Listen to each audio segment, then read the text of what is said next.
What's going on, everybody? Welcome back to the Power BI tutorial series. Today, we're going to be looking at how to drill down in visualizations.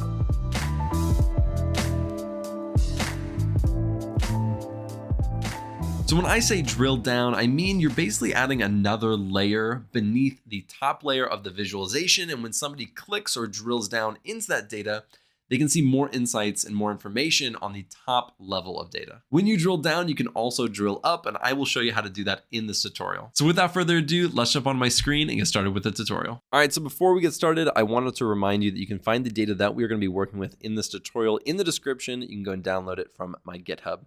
Now, the two tables that we're going to be looking at are Apocalypse Sales and Purchase Tracker. And if you've ever created any visualizations, you've probably seen something like this where you'll have the store and the price, and this is the things that we actually bought. So this is the total amount of apocalypse prepping equipment that we bought.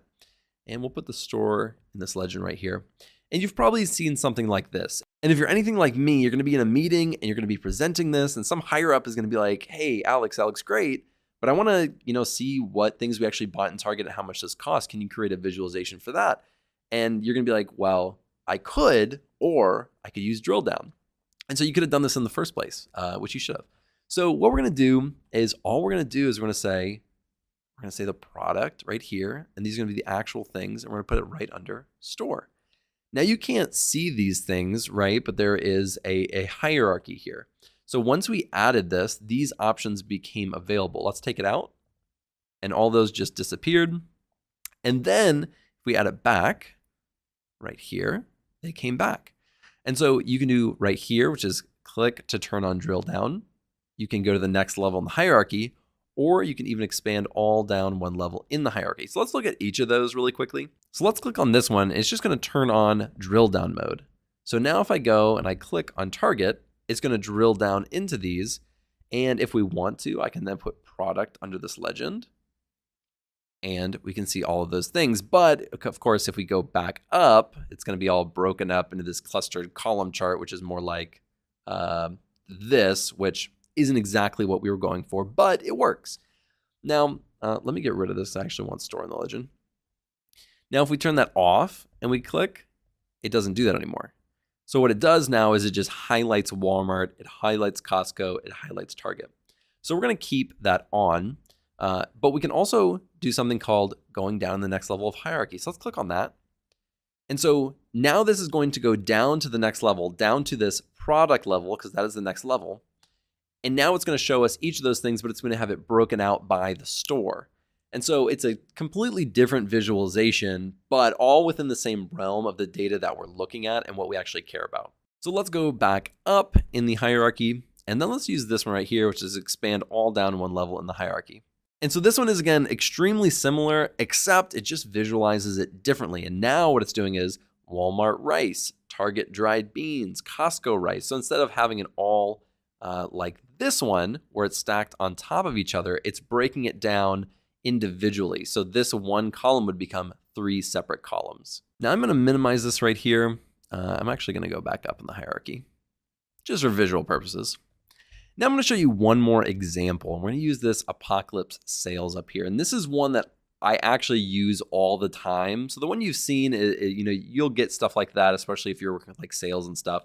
But I work in operations, right? So I have a lot of order IDs, product IDs, stuff like that. Now this one genuinely I use quite often. I'll have a customer. Let's make it, we'll just go like this. We have a customer and we have units sold. And let's use the customer as the legend. So let's make this one quite a bit larger. And I'll have something like this, and they'll say, okay, well, we want to see the order IDs that go with it, because we want to know what orders are actually happening for each of these people. Obviously, I'm not using this exact data, but very, very, very similar. And all you have to do is take these order IDs and slide it right under here under customer. And this visualization right here is something I've done 1,000 times, because what happens is some stakeholder in our company is saying, hey, Alex, we want this, and we want to drill down on this IP address. We want to drill down on this certain database. We want to drill down on something, and we want to see the order IDs within them. So then all you do is you turn on drill mode, or drill down mode, you'll click on it and you can see every single order ID that's in there. And then they can go and look those up in their system and resolve them or whatever they're trying to do with it. And it helps a ton. And it's very, very useful. This one is extremely applicable. And that's really all drill down is. Again, you have these different hierarchies as well. But for different things, it's not as useful, as you can see. We also have this hierarchy, which again is not as useful. So it just depends on the data that you're using and how you want to use this drill down effect. But I promise you that drill down is used all the time, especially when you're giving presentations where people want to know more information than just the visualization that you're presenting. So I hope that this has been helpful. I hope that you understand drill down a little bit better. If you like this video, be sure to like and subscribe and check out all my other videos on Power BI. Thank you, and I'll see you in the next video.